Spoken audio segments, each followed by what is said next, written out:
All right, the Nick Bob Podcast is brought to you by Pella Windows and Doors. Pella of Omaha and Lincoln wants every homeowner to have the best quality windows and doors. They're willing to bet $100 on it. Call the Omaha or Lincoln showroom or go to PellaOmaha.com to find out how you can get $100 and new windows and doors starting at $122 a month. And the Nick Bob Podcast is powered by Brickway, Cut Spike, and Lucky Bucket Family. Great brewery and distillery. We're really excited to have them on board. Actually was getting a text from our guy Chris here. He's talking about, like, if you and Bo really want to go tour the distillery, we might need to do it. It's a good way. Hey, no one's listening. It's a good way for us to steal a night out. Our just to go to dinner. Don't listen to this Nobody's podcast. listening. Thank so goodness. okay, Yeah. yes, this is good. Great beers, great whiskeys, and more. They're located in the Omaha La Vista area, 4 blocks south, 120th and Giles. Go check them out. And the Nick Bob Podcast is brought to you by Peerless Energy Systems, the Solaire authorized distributor for Nebraska and Iowa. Solaire is the leading American manufacturer of air compressors.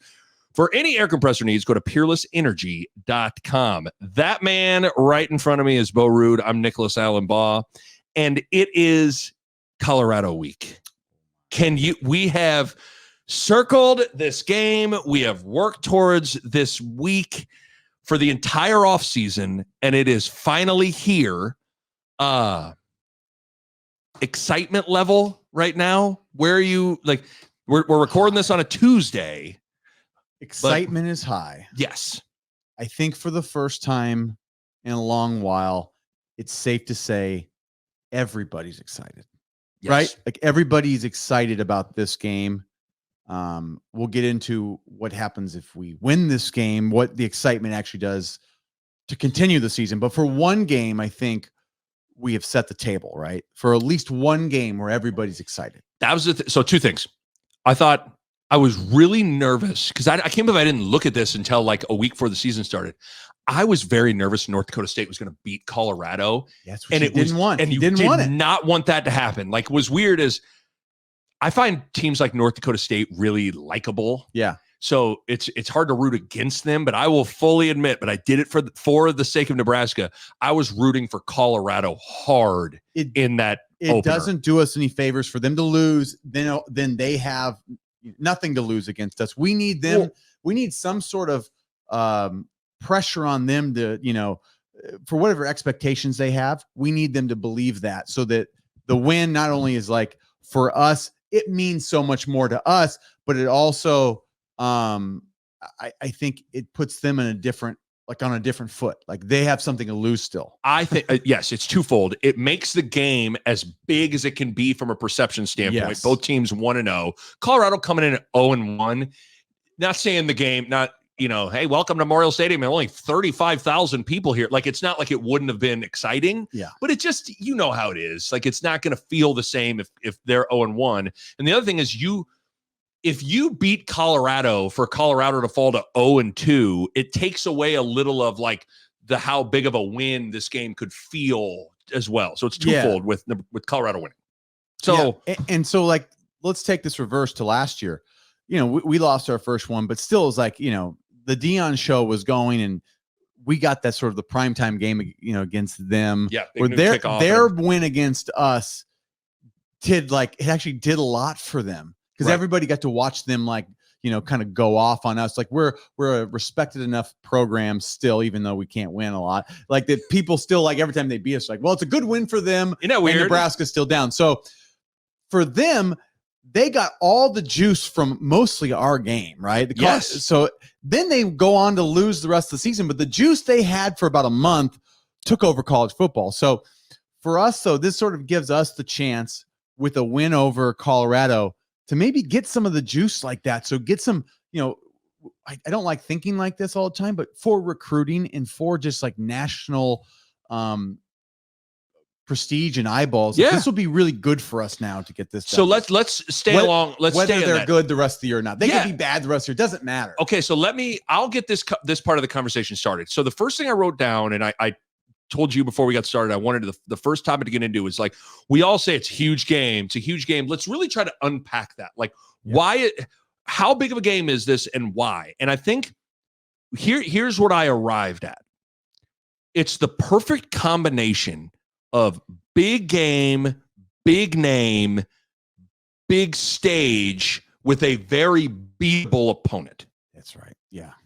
So like these past, because Colorado is by no means the best team to come to Lincoln. Hell, the national champs were here a year ago in Michigan.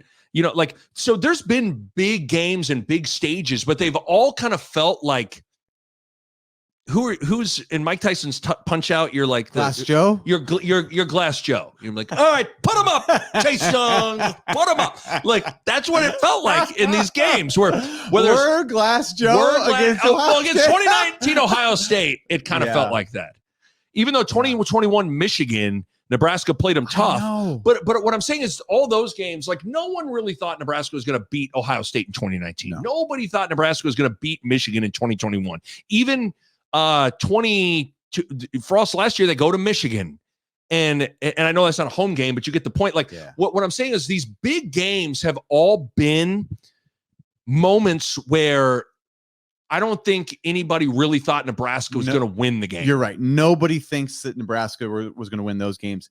This game is a true coin flip. Right? Yeah. It's truly kind of in that. It's a game Nebraska can win. Yes. And I mean, there's nothing about Colorado that, and we'll get into it more, like that we would even put them in that sort of category as a Michigan and as Ohio State have been, right? So I totally agree with that.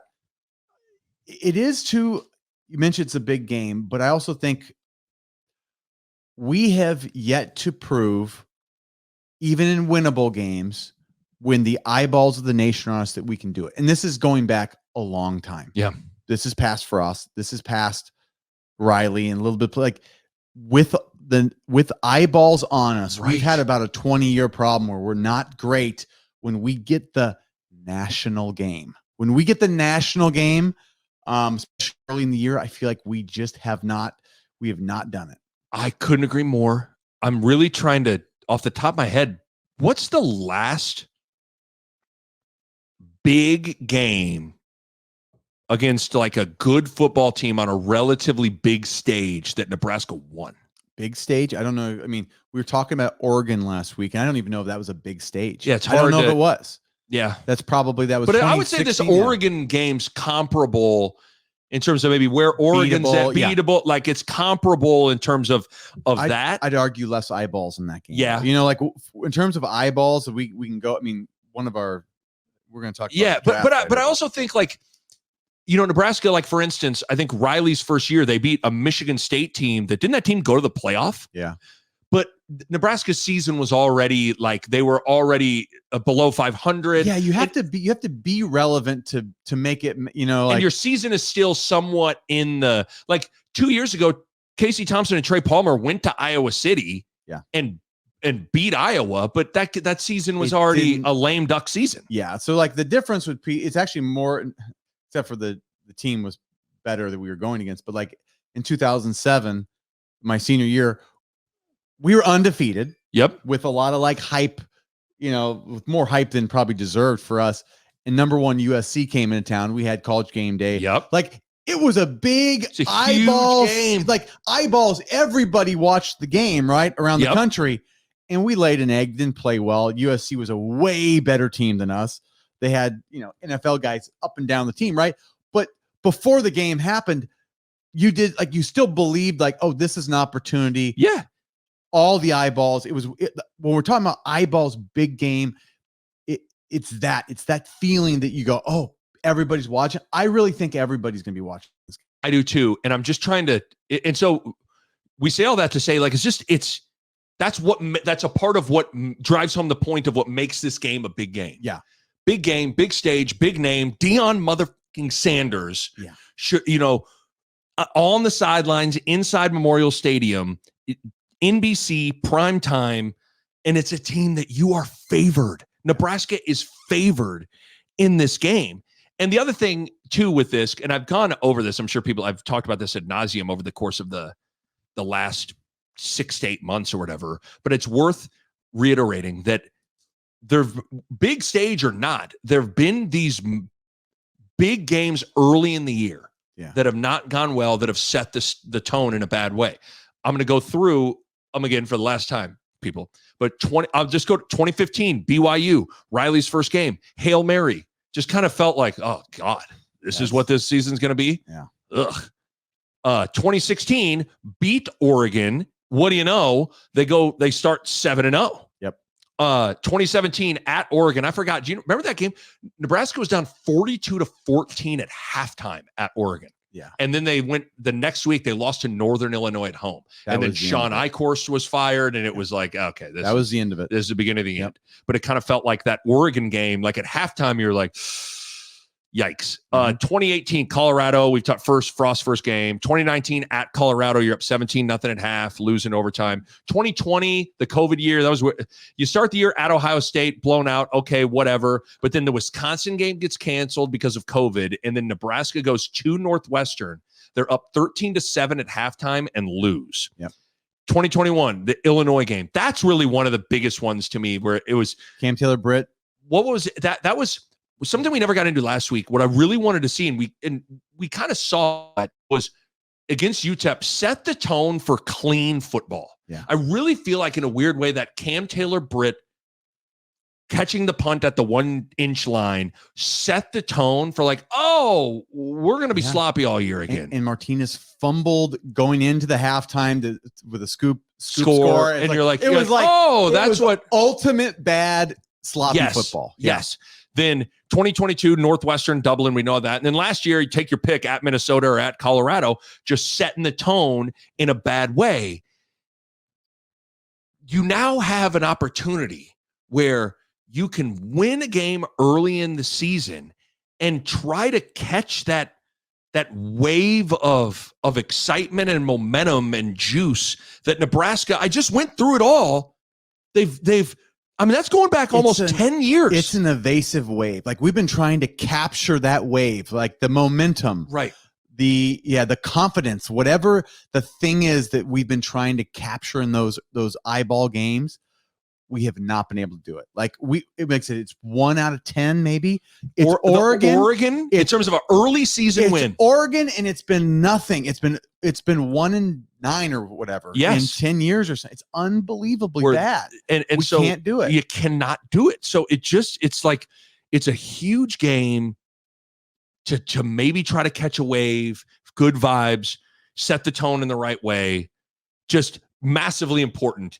Yeah. So any other way are we missing anything in how we're framing the importance of? I think I get the other thing. Yeah. Okay. Keep going. There's one more thing I wanted to. It's a rivalry game too. I mean, there is a history to it, right? So this is Colorado's was our number one rival post, start of the Big 12. Like since the Big 12 began, it's been really it's been Colorado, right?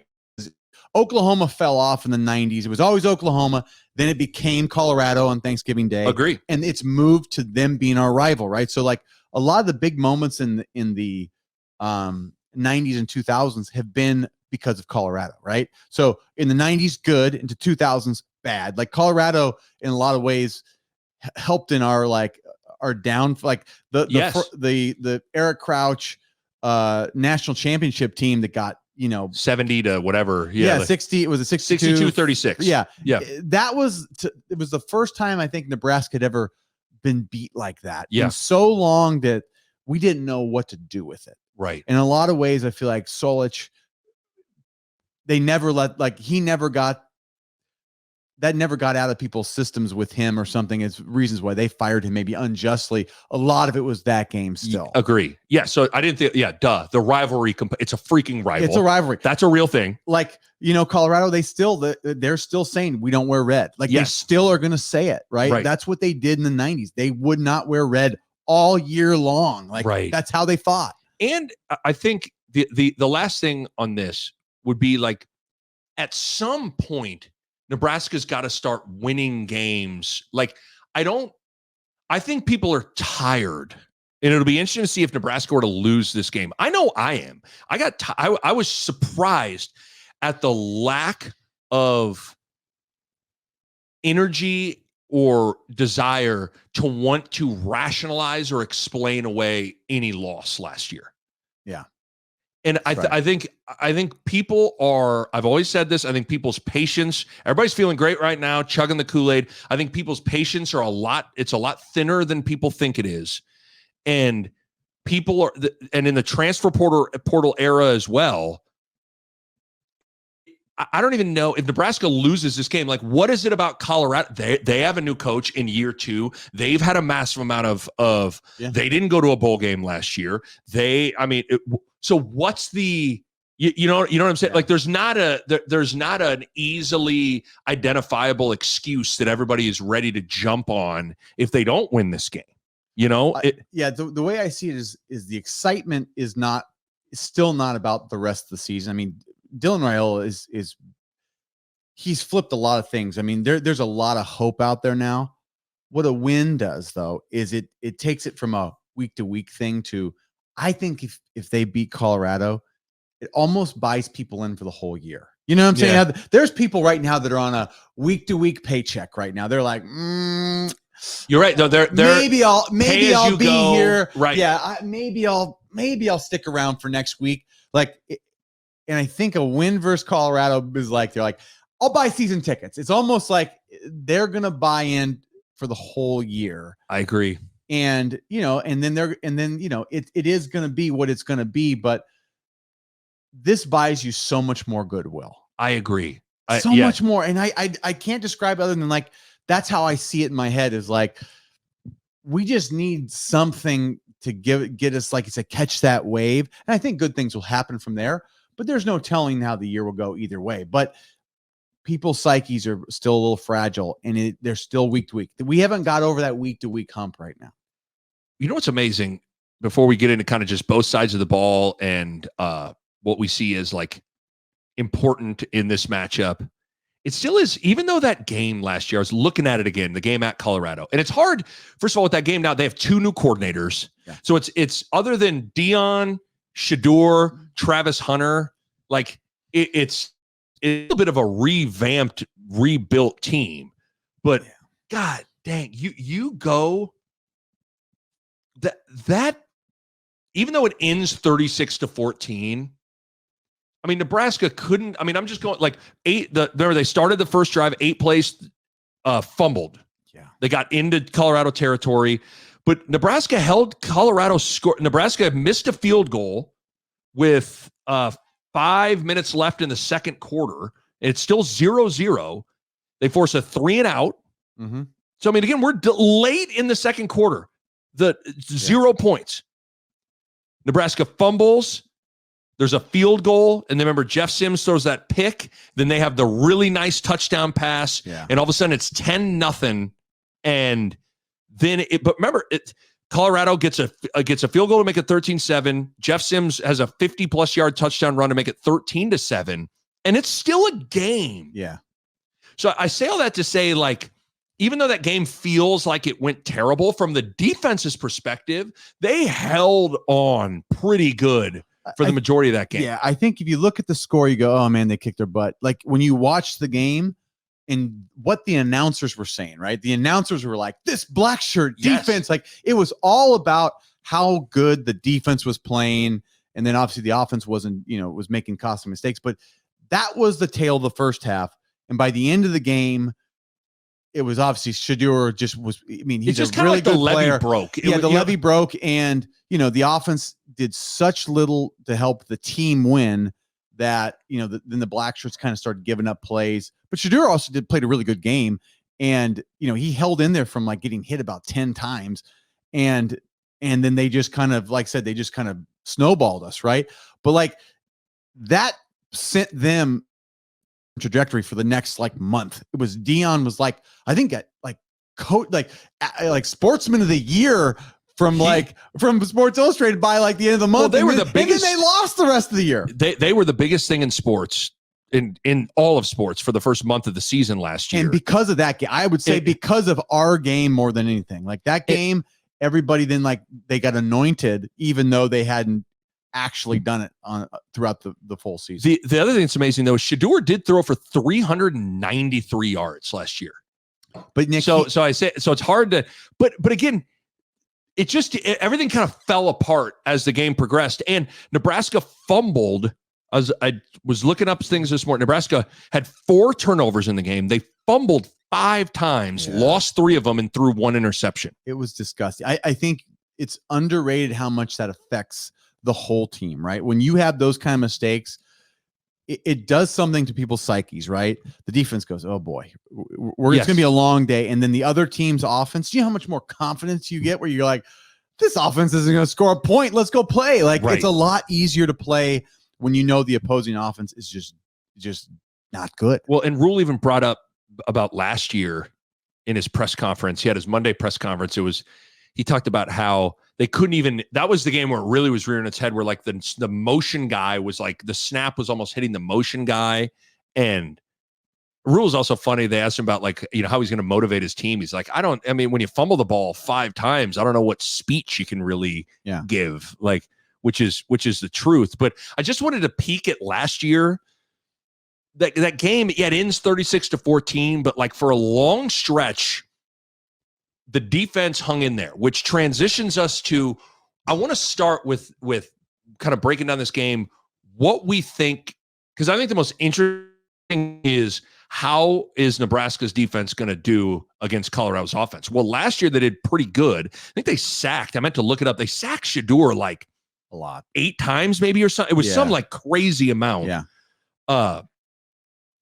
But if you didn't watch Colorado's first games with North Dakota State, of course, you know about Travis Hunter, and he was absurd in the North Dakota State game. Played every snap, two-way guy. I mean, he almost, because he doesn't even, like, he's just this little, like, it's like, who's the guy on Family Guy? Peg leg? Like, the guy that's like he's like that skinny. And yet he's the most durable, like, he's made out of, like, aluminum or something like that. Yeah, he's one of those, like freakazoids. He's just a freak athlete. He just is. But they got him. They got Jimmy Horn from South Florida, Wester from FAU, little kind of slot quick guy, and then Will Shepherd from Vanderbilt. They have 4 not good, great wide receivers with Shedeur Sanders. So like, and we touched on it a little bit in our last pod. Like, my biggest concern is Nebraska's defensive secondary being able to just cover those guys. Yeah, it's going to be a team effort to keep those receivers in check a little bit, right? So North Dakota State, for whatever reason, we're just letting those guys run wide open down the field, right? Like, they weren't carrying guys. They were just like, it was odd to me how, I don't know what they were trying to do, but like, you can't let those guys ever be pretty much just running free down the field, right? There's like, to play great receivers in a team they're not trying to run the ball, Nick. They're not even pretending to run the ball. No, they're going to spread it out like 4 or 5 wide all the time. They're, I don't know, 70% of the time. Yes, they are. They're going to throw it 60 times a game. That's what they're going to do. And so to keep them under 300 or 400 yards is really hard to do. It's hard, right? Like, keep him to 200 yards passing is like great game, right? Like, especially if he's going to throw it 50 times. He's going to throw it 50 times, right? So, I mean, you're going to have to reroute the receivers. You're going to have like, you're going to have to disguise coverages. You're going to have to mix it up. There's a lot you got to do, but you got to communicate so well. But I always think it's like, you got to reroute those receivers. Those are the kind of guys that, like, they got to be uncomfortable. Like, they got to get to the point where they're off of their track, and right? The timing's off. And then your pass rush has to win, because this quarterback's too good. He's too good that if you don't get to him and hit him, like, and press it, like, he's just good. He's going to find the right guy. So it's got to be a full team effort. And you got to, like I said, you can't let them beat you in big chunks. You got to force them to throw it underneath, and you have to tackle. That's the only way to do it. So do you like bringing pressure? Do you like trying to just rush for and kind of hang back? I know sometimes novice amateur defensive coordinators like to think of things in absolutes, of like, you either all bring all 11 guys are flying in there. I guess I think you're right. Like, don't even think that way. Just like it's more of like, you have to put together a full game of all that, right? Okay, because I'm just trying. Do you want to blitz, or do you want to drop? Both. I want to do it all. Like, I want to do all that, because you just got to keep them off balance, whatever that means.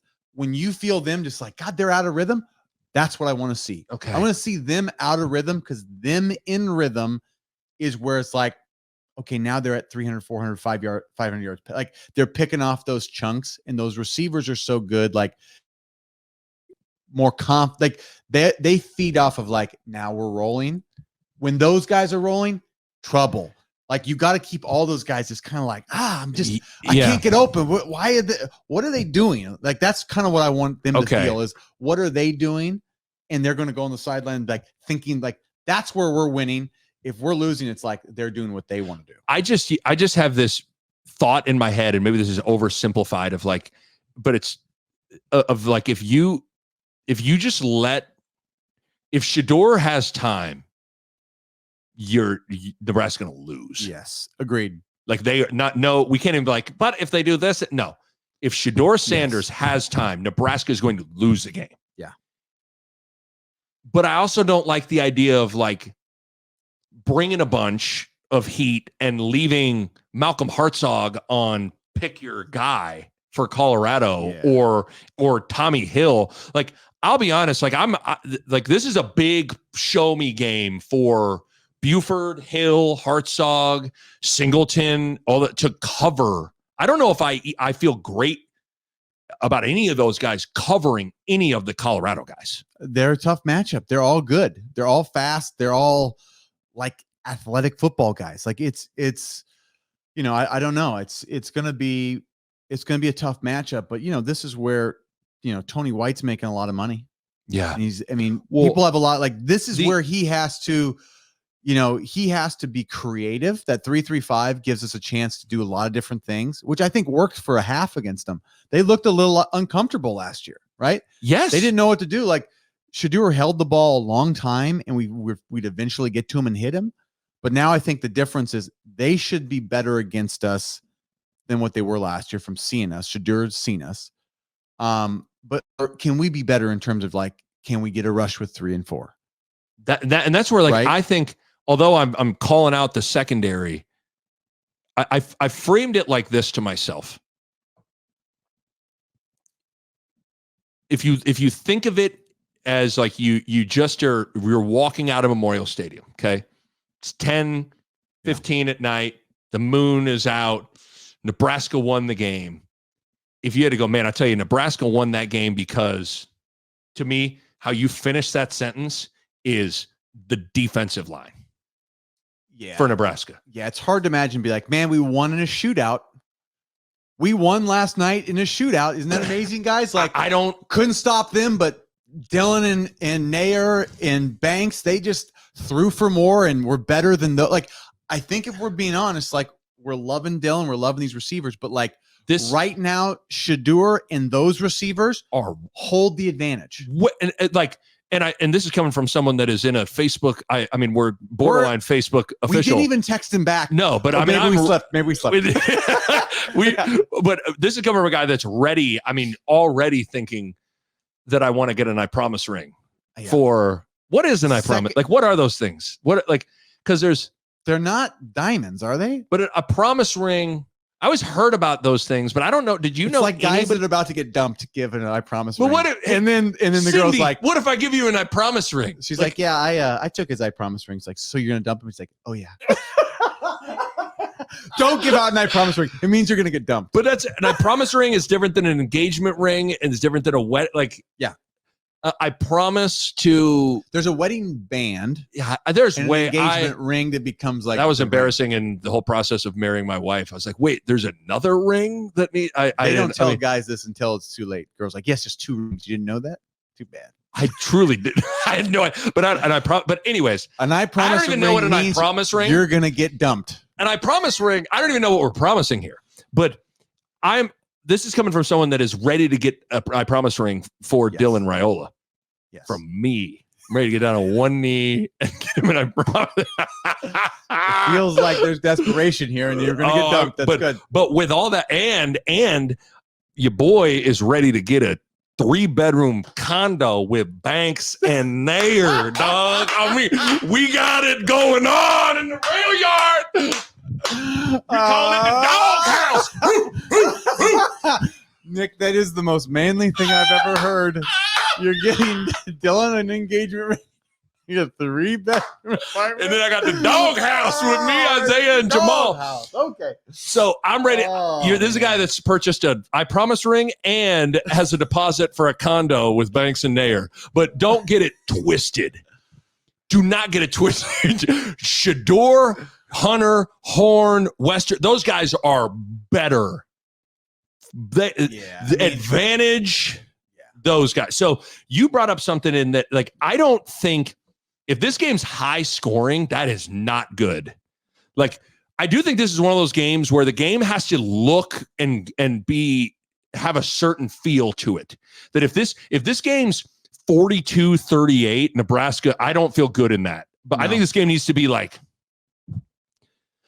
31-24, 31-27 at the if this game gets above 35, that means Shador is over there chilling and comfy. I would say this. Just knowing our coaching staff, knowing Rule, he's got Dylan, he's got some weapons. I actually think his strategy for this game is going to be closer to last year's strategy than it is like what you might be thinking, like, oh, we got the QB, let's let it rip. I don't think that's the strategy. I think the strategy is going to be like, he's going to slow it down. You're going to have Dylan really running clock. I mean, he's been under center, right? So I think that's a precursor to, like, you're going to see more of that. Like, we're going to hand the ball off. We're going to run. We're going to do little chunk plays to just sort of dribble that clock out. I think he's going to try to hold the ball a lot. And is that a good decision? That's a great decision. I was going to ask you that because Dylan Raiola can sling it. There is this general school of thought that, like, you don't control the clock if you're slinging it, but they need to find a way to do that, because last year it was basically even 30-29 time of possession. In the first game, North Dakota State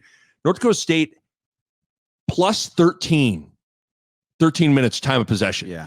I do think I agree with you. I think there needs to be a little, like, you need to keep Shador and those guys off the field as much as humanly possible. But to go back to, I don't know how I got into condos and promise rings. You find a way to get there. I don't know how I did it, but I did it. It's like when you just drive home and you don't know how you got before there. You know it, you didn't think about getting there. Why I went there? You just drove there. I ended up at the golf course, honey. I don't know what happened, but I do like Ty Robinson, Polar Bear, Prince Will, MJ Sherman, Len Hart, Riley Van Poppel. Like, those guys we need to be walking away. If the game balls and we're all talking about that, that's a good, that has to happen. Yeah, I think that's right. I mean, I think predictions would be, if we win the time of possession. Okay. And our D line plays well, probably the two most important factors besides turnovers. I was going to say, like, the obvious ones are like, and I'm guilty of it. Like, I think the key to the game's third down. You're like, well, yeah. Like, I mean, third down, turnovers. But then, like, if you get inside of that, can I add one more? So you had time of possession and D line. Yeah. I'm going to add chunk plays. Okay. I think, because what you talked about with, like, keeping them in front, I think the more they're a bit, they're big play offense. Yeah. I think you need to limit like whoever wins the explosive play battle too is important. So chunk explosive plays, D-line, Nebraska's got to be like those. Ty and Nash need to be like, well, but I would say Butler, Sherman, Prince Well, like, those three guys are also going to have to, like, Leinart, those guys that, like, I think Huntmasher and Ty, like, you're going to just, like, they're not really the pass rusher guy. I mean, Ty should actually be a little bit better. Yeah, he should be a little little bit. The bit. rest of those guys, like, this is their chance to step up and show, like, they can get to the quarterback. Huge. I think Ty, maybe it's not Ty. This Nash, feels like a Ty game. Ty has to, I think Ty, like, if he's going to splash, it needs to be this game. Are we letting? But I mean, with that said, though, we need to see the secondary's got to play well too. But I do, like, sure. I mean, that goes without saying. But, like, what I'm trying to just, I think for them, are you as concerned as I am about some, but to me, it's like for them, I think like there's times where like a guy like Hunter is like, if he gets a one-on-one and you're like, you still cover him, might make a play that's just like, he can make that play. Right. And you know what? That I'm okay with. What I'm not okay with is you give this team like North Dakota State did in the second, like they were just running like, there was one. They were just running like seam routes and they weren't covering cover. There was one, they showed a really high cam where it looked like they were in a cover 2 and they the let linebackers didn't carry. It was just and simply a guy, I think it was Horn that just ran down the middle of the field. That is it, right? So that is the play I was thinking of in my head. I'm like, you can't let them do that, right? But what you can't, but like if Hill is draped on Hunter and Shedeur throws a 34-yard back shoulder and Hunter just, you kind of go, like, good job. He's gonna do that. Yeah. If he does that, that's how you want to lose. You don't want to lose like we didn't communicate. We didn't do what we were supposed to do just to like take away like the basic, wide open down the field routes. Cause they're too good where like if you give them those easy ones, they get their juice going and it's gonna be a long night. Like you have to do that stuff well. Okay, make Shedeur do what he's capable of. Okay, check, and then check it down. And okay, we're gonna tackle and live and go on to the next play. Like, okay, that's like it's not like oh you were awesome, but it's like that's a win to us. A win to us is like give them the short underneath and make them earn it all the way up the field. Because then you know what we're also doing. It takes up more time. Takes up time. And if we can keep them off the field and off balance, make them earn it, then it's a game that we can win. So, and last on the secondary, because I feel like right now I'm not trying to like crush them because like I like them like against like an Iowa, a team that's gonna like line up and like run it. Like give me Deshaun, give me Singleton, give me Gifford, give me like I believe in those, but this is just a different kind of a beast here. Are you worried more about like pure one-on-one coverage? Yes, about just I'm not sure anybody on Nebraska's secondary. I just got to see them go win one-on-one cover and like a big time good receiver. Yeah, I'm just not sure. I'm not sure about that. I think they have to lean on like the team defense aspect of it. Like, like we're not going to be in man the whole time, but like doing a good job of communicating whatever you're doing in checks and things to like make it easy. Right. So it's like, don't put yourself one-on-one in a bad situation with like in that thing, like do the defense house design. So like you probably should always have one and change on him. Right. Yeah. So you have somebody over the top or you're doubling him around the goal. Like just make it so you can win. Anything more with like the defense or just they just can't get behind anything with the linebackers. Like it doesn't feel like a linebacker kind of a game. It kind of feels like one of those run it. Like, so, I mean, the linebackers got to be good in pass coverage, but I mean, in the end, I think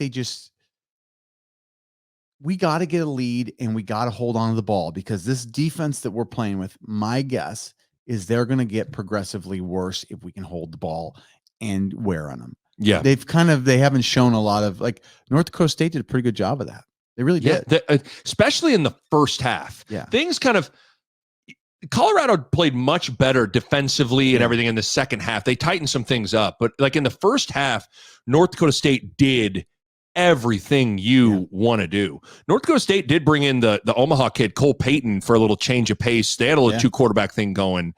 I don't know if you're going to get your Heine out. I don't know if it's a bring your Heine out kind of a game, but you never know. I don't know if that's a good way. I like that Payton kid. He was good. Cole Payton. I'm tough. That guy's. Yeah, we should have just brought him in for a QB run game. I know. Well, he was West Side. West Side. Yeah, he was nice. He was with tough. It. He was nice. Okay. Before we go to the offensive side of the ball, got to tell you about Peerless Energy Systems. You may hear the name Peerless and think, Peerless Price? Yeah, that's exactly right. The owner, Ed McMorrow, was watching the 98 Orange Bowl. Peerless Price, wide receiver for the Tennessee Volunteers, was asked about his name, said it meant without equal. And that motto stuck with Ed as he launched Peerless Energy Systems. Peerless is the Sole Air authorized distributor for Nebraska and Iowa. They go to market via local distributors and make some of the best air compressors and ancillary compressed air equipment in the industry.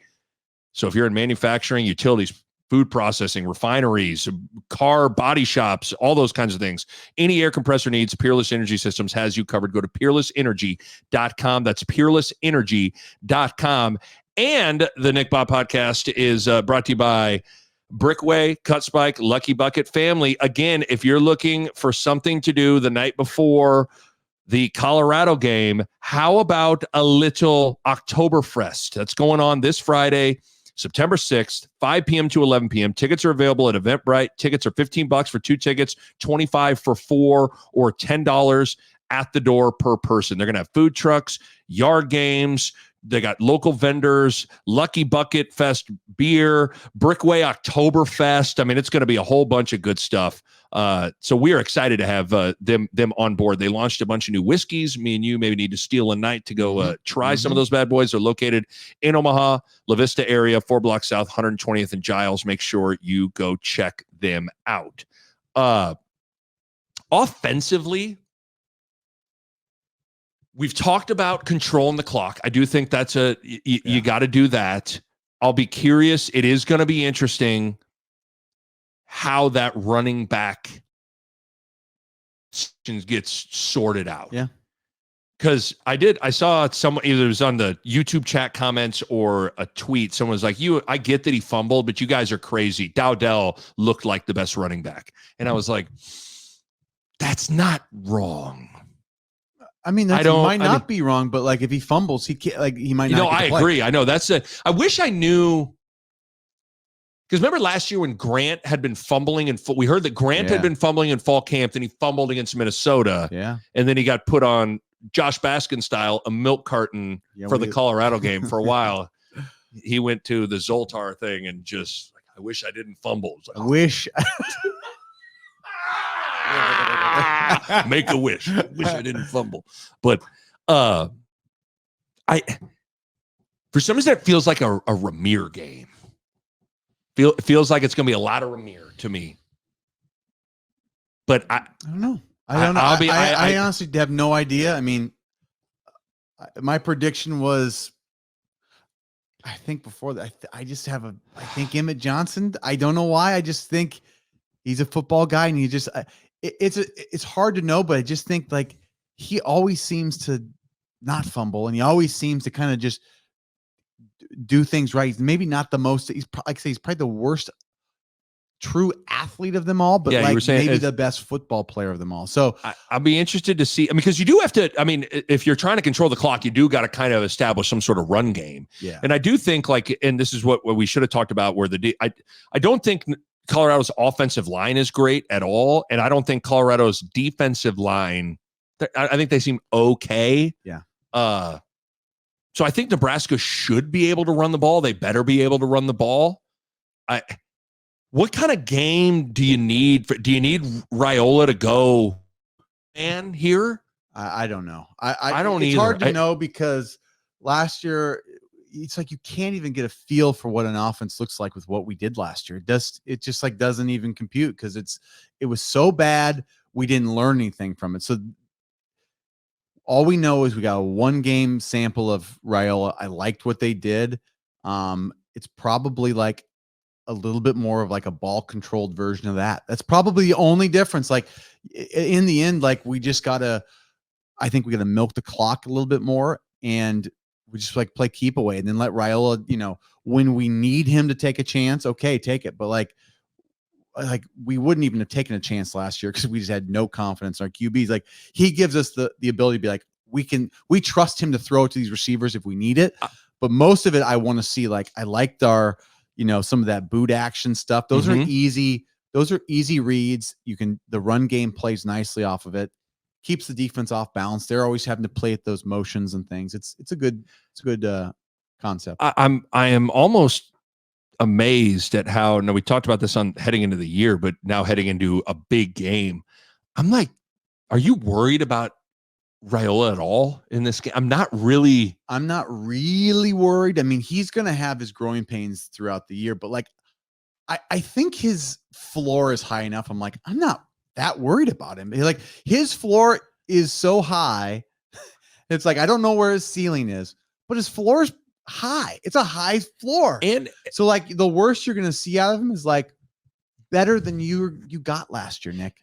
Whatever we had last year. yes, His floor, his bad game is better. It's going to be probably better than any of the quarterback's best games a year ago. That's right. And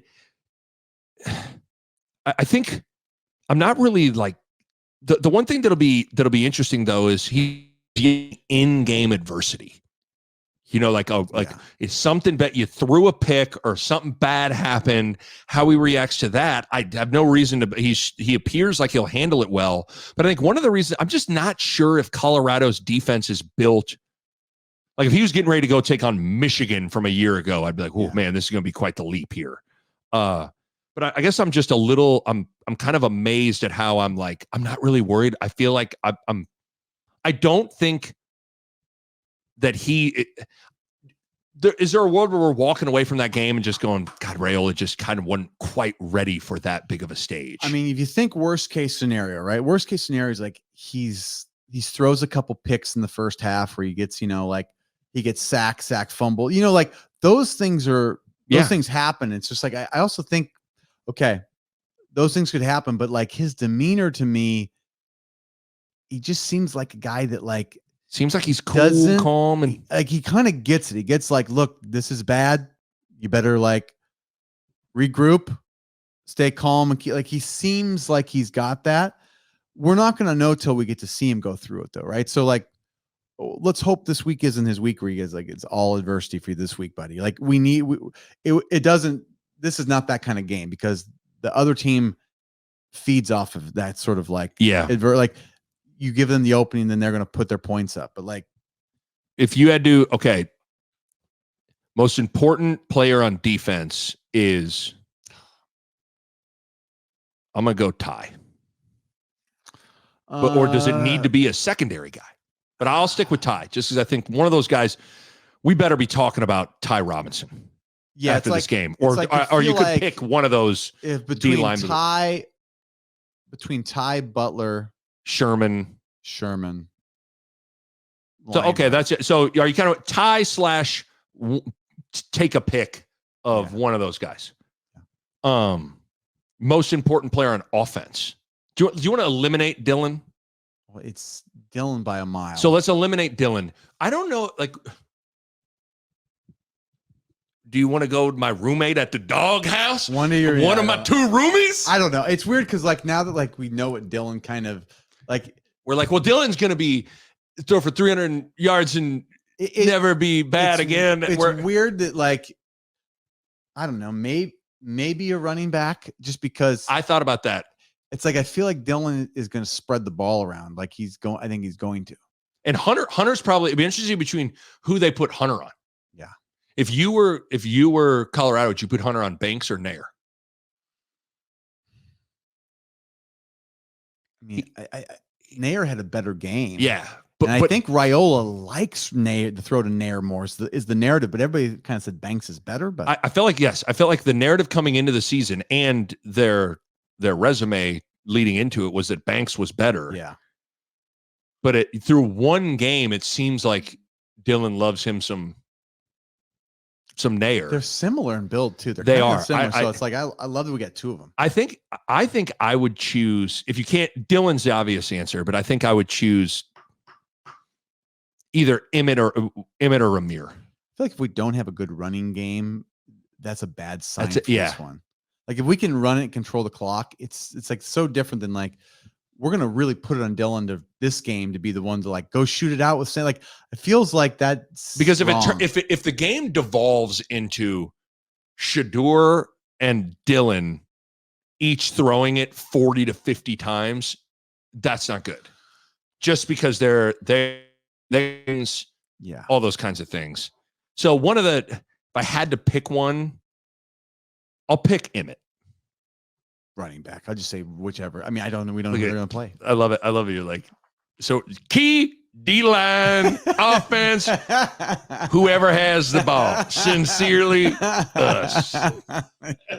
Okay, key factor, like, now I'm pulling you where I'm like, the D-line, but like, so maybe just like pressure on Shedeur. Like if you had to, If you had to do the whole thing, like if you show me one stat, I'd be able to tell you if Nebraska won the game. Maybe it's time of possession. That would be. You've always been like he who controls the clock, like a like. He who. Anytime somebody says he who, should you? He who control the clock.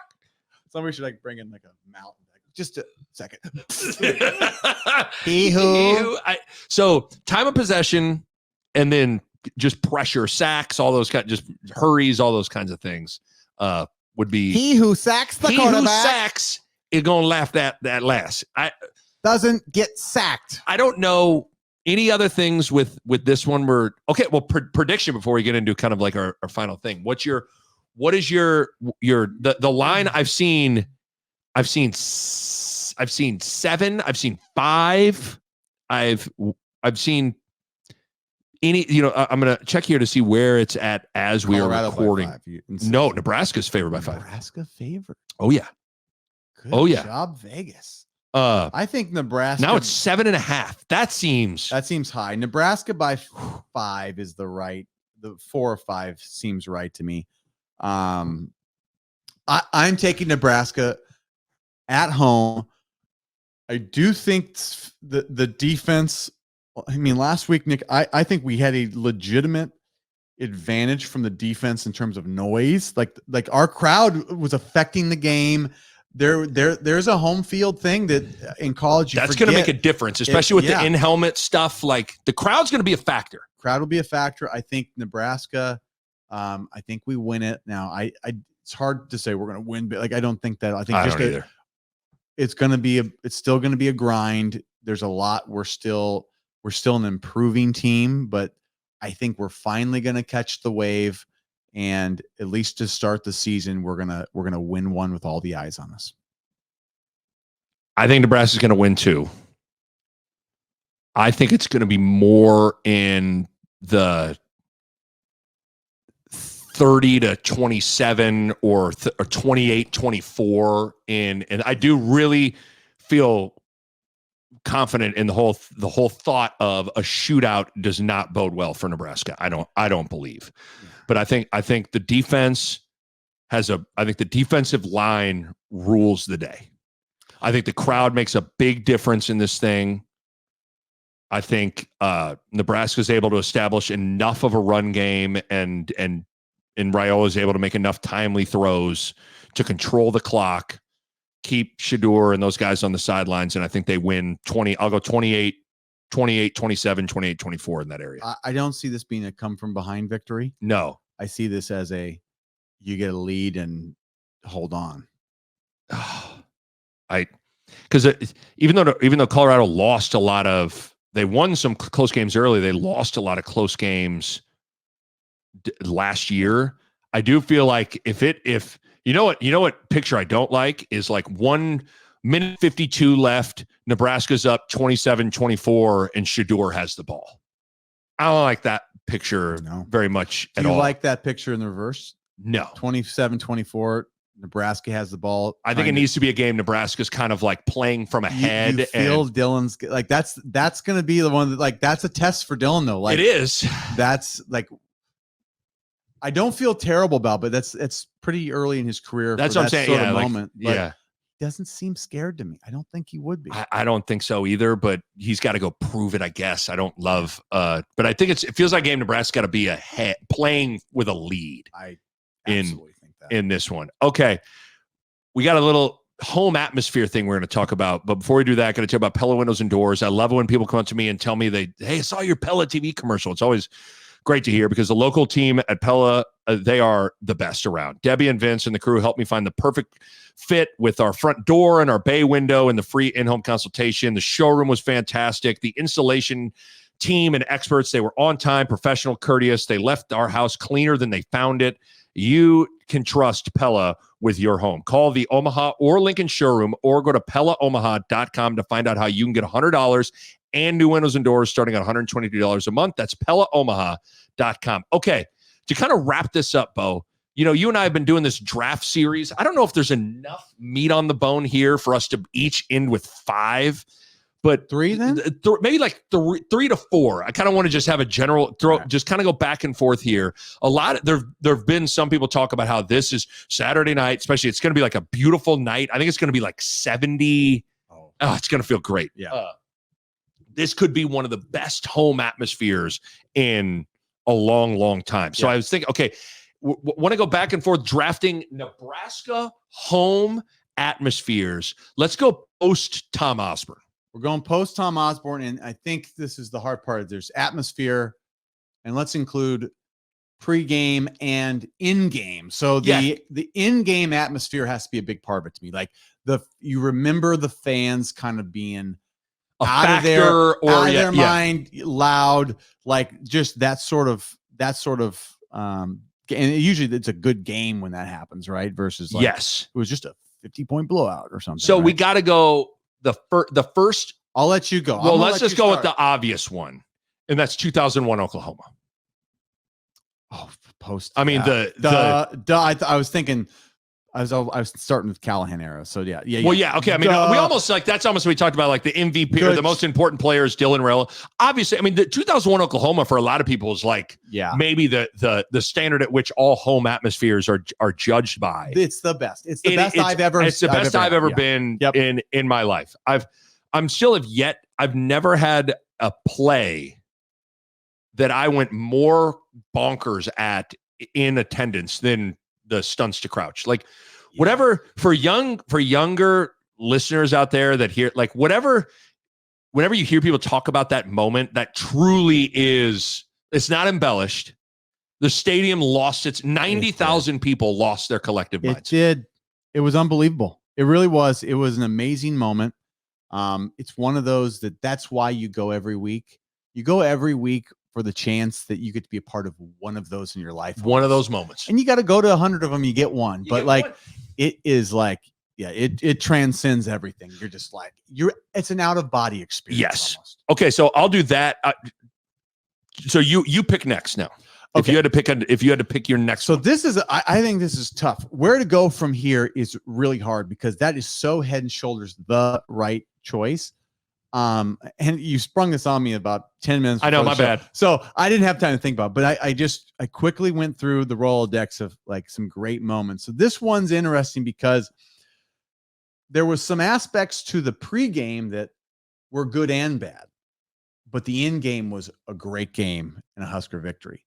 2011 Ohio State. Literally was the last game that I wrote down. That. So that was the comeback in the rain. So like, yes, it dampened some of the day because you're getting rained on. But I remember it also made it special because everybody stood in there in the rain and watched Nebraska come back to beat Ohio State. Levante David with the strip, Braxton Miller. Like you're so right there. I think the rain made it so all those people that endured that were like, well, hell, if I'm going to get rained on, I'm going to cheer. But you felt you go, we got to stay for this because you knew you sensed something it was like animal instinct. Something's going to happen here.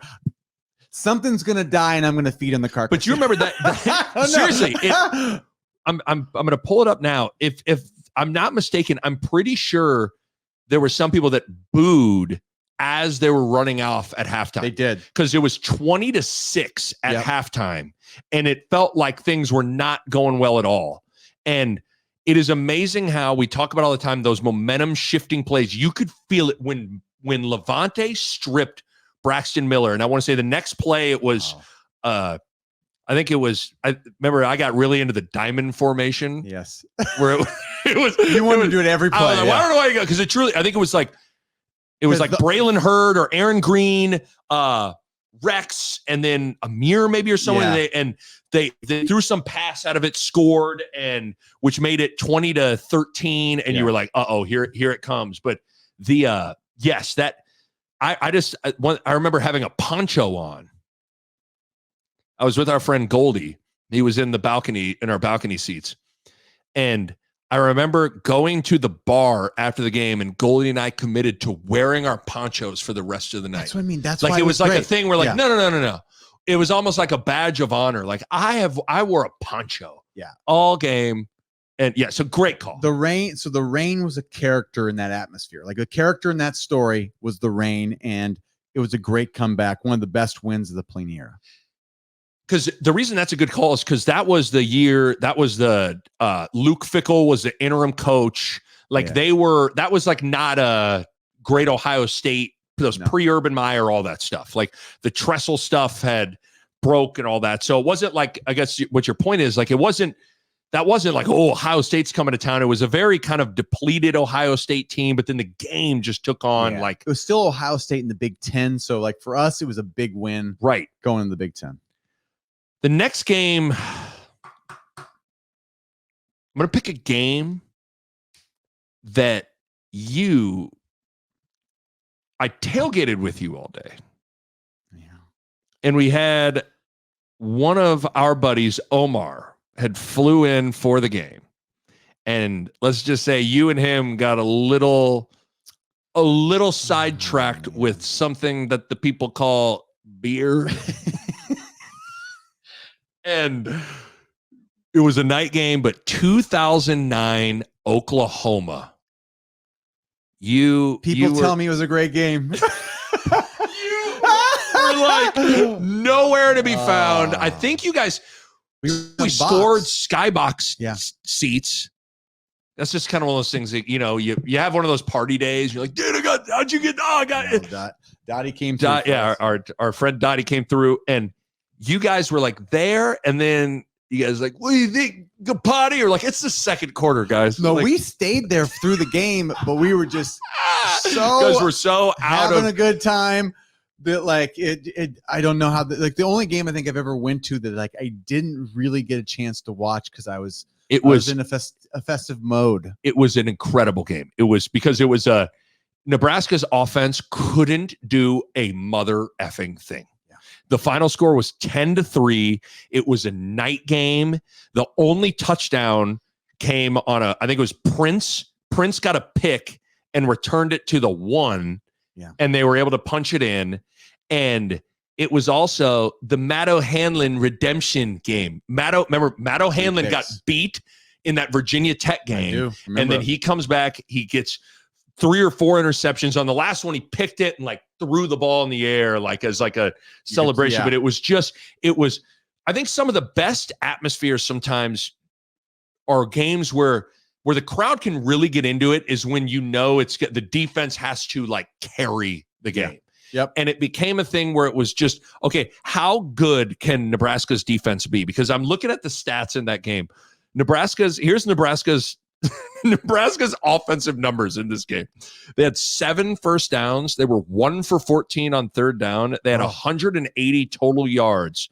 They threw for 50 yards and rushed for 141. They had 11 penalties for 104 yards, and they won the game. They were 1 for 14 on third down and had 50 passing yards. So that's where people just don't how good that 09 defense. I mean, it just was absolutely incredible. But that game, that was one of the better atmospheres. Yeah, because it just became brutally obvious. Like, so obviously on defense is when the crowd can really get into the game, right? Was that Sam Bradford at QB? It was Landry Jones. Landry Jones.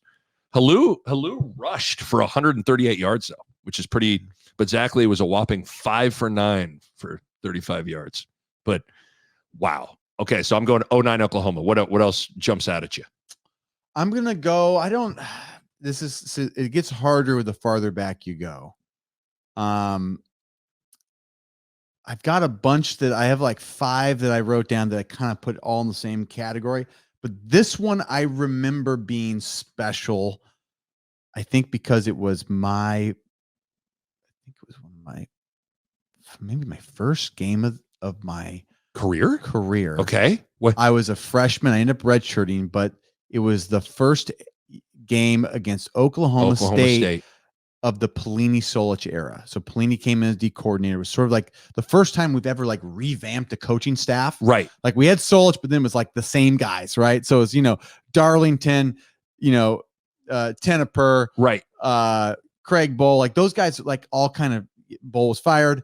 2003. Darlington, It was 2003. Yeah. And then like, Milt and Dan Young retired, and those guys were legends, right? So it was very weird to have like new blood on the coaching staff, even though like, yes, you still had Solich there, right? It still felt like a new team. And I just remember the crowd being so loud.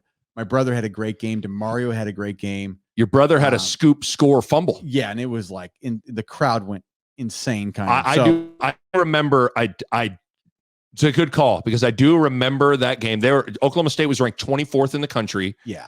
And Nebraska won 17-7. Yeah. And Pelini was like, that was the beginning of like the Pelini, like this guy was a legend to us because he was so good from the day one, where like everything he was preaching like came true. Like I still remember Pelini, like he came out and he's like, it was the first time I've ever been in like a meeting where I was like, oh wow, this is what a good coach. Like he goes like, here's the play. They ran this earlier. They're going to come back to it. The first like driving come back, they ran the exact thing he called it. We were sitting on it and we all looked around like, this is the real deal. And so like, I don't know why, like I remember my brother's scoop score where like the crowd had lost their mind, but it was like a big atmosphere and I got to see it. I didn't play, but I was from the sideline going like, this is pretty amazing. So I'm reading the recap here. So Barrett had a 15-yard fumble return for a touchdown with 10:50 remaining in the third quarter.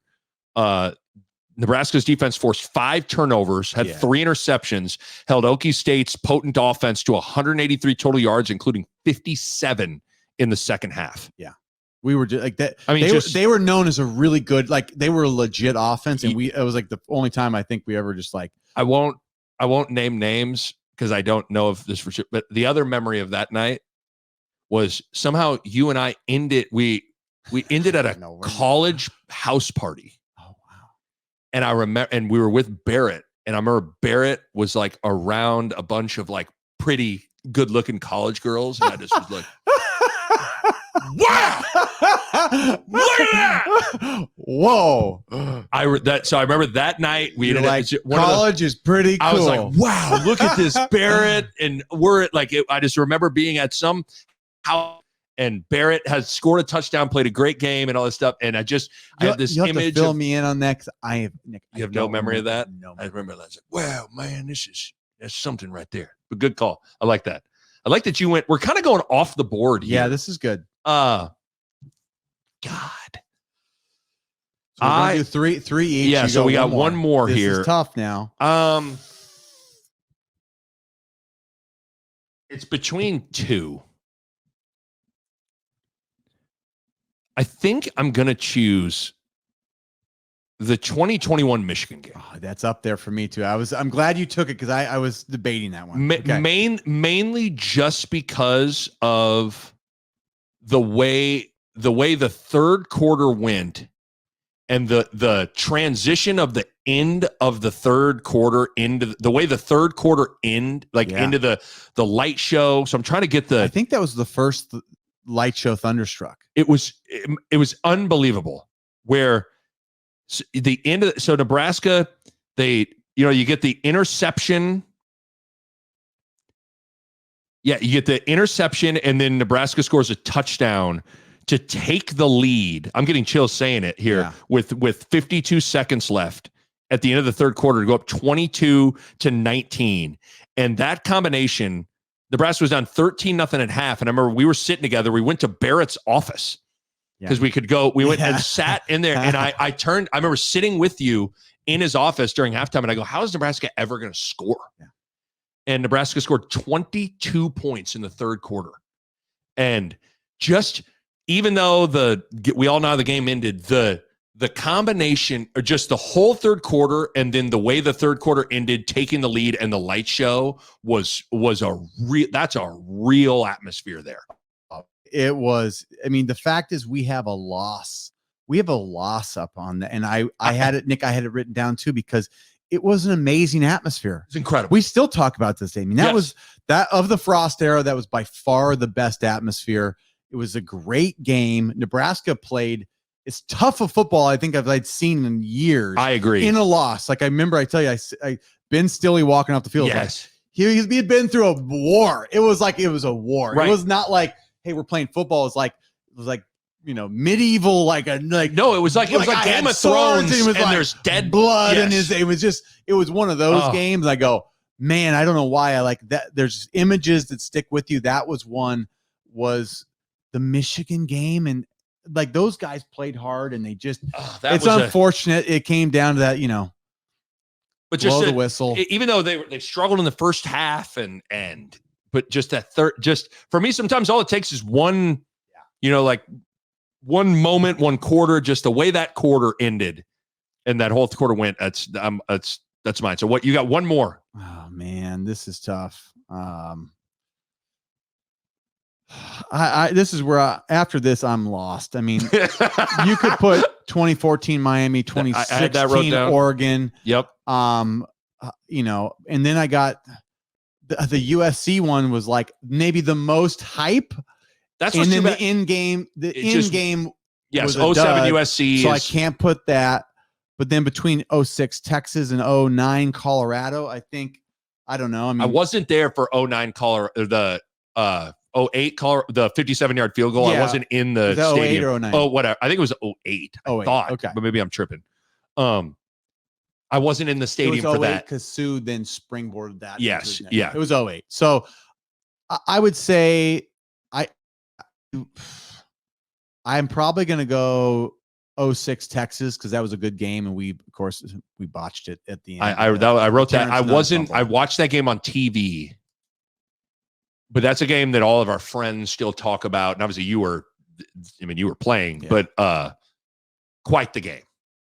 It was a great game. The snow started falling. It was falling. I felt like we were playing better than them, and we gave up a long touchdown. And then T Nunn had it. We had it. And here's the thing about T Nunn. It was T Nunn that fumbled. The receiver. Yeah, you told me this one time. He didn't run. He didn't run him off. He didn't need to release outside. Cover two cornerback. Yeah. If you release outside, he has to jam you and go out. Right. Like you have to follow him. Right. He released inside, and it took the defender's eyes right to a T Nunn breaking out. So it was a little short. So he's catching it and turning. Yeah. The guy's there to hit him, and he should have caught it. Turned up for 2 or 3 yards, got the first down. If we released correctly, we released inside, and it was Aaron Ross, he became like a good player to pro. And he came just helmet on the ball. I didn't know that. It's one of those you just go like, why do details matter?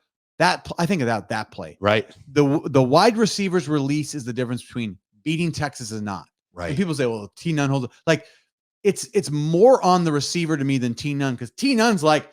He's just hung out to dry, right? Yeah, I one time heard, because sometimes oftentimes you fumble on the hits you can't see. Yeah. And I remember Tyson one time was like, the hits, the punches that knock you out are the punches you don't see coming. And it's kind of like. He has surprisingly a lot of he's like philosophical lines. And he's also like a guy you're like, that shouldn't come from you though, right? Yo, Socrates, I was thinking.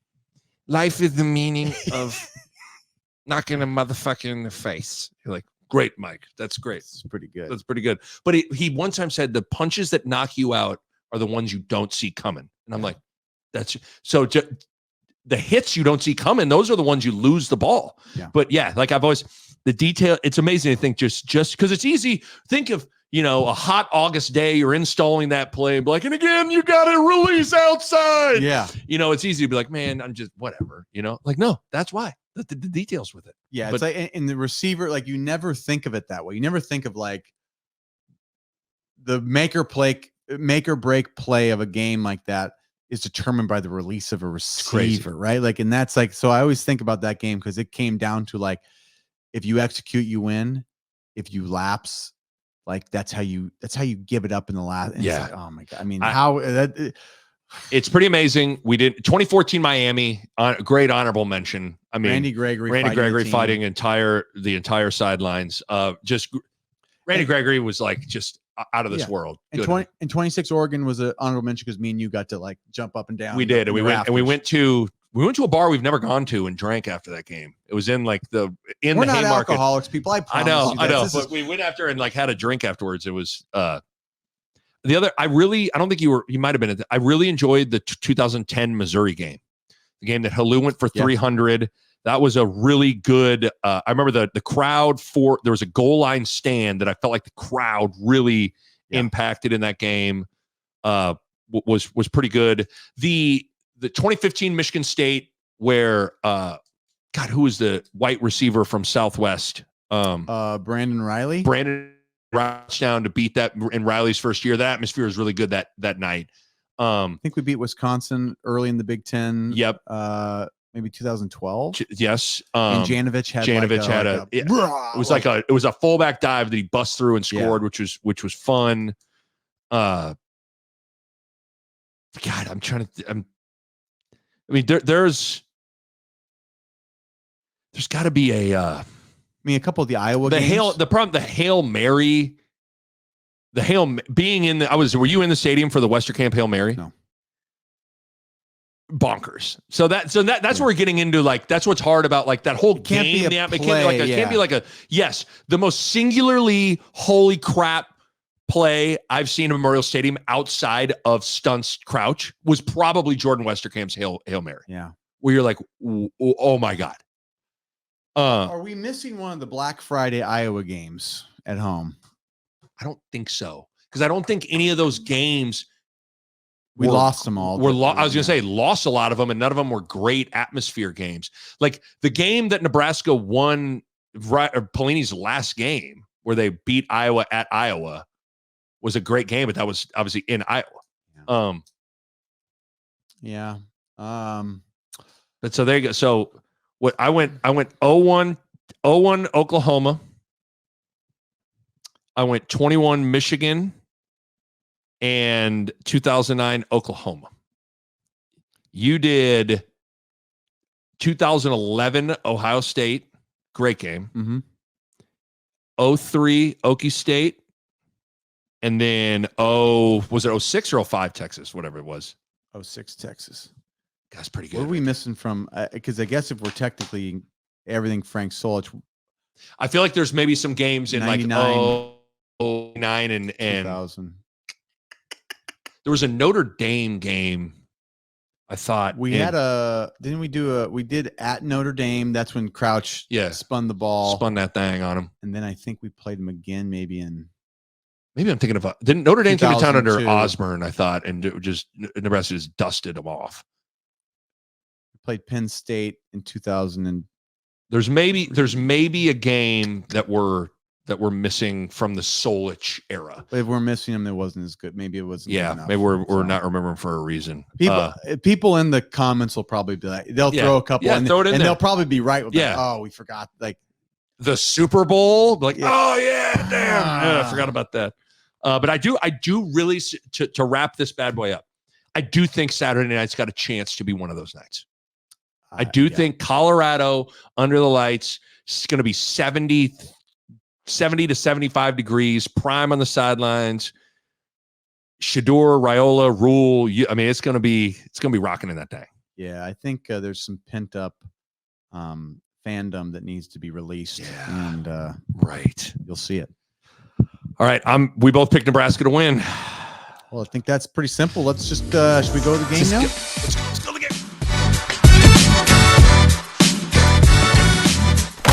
A Hurrdat Sports Network production.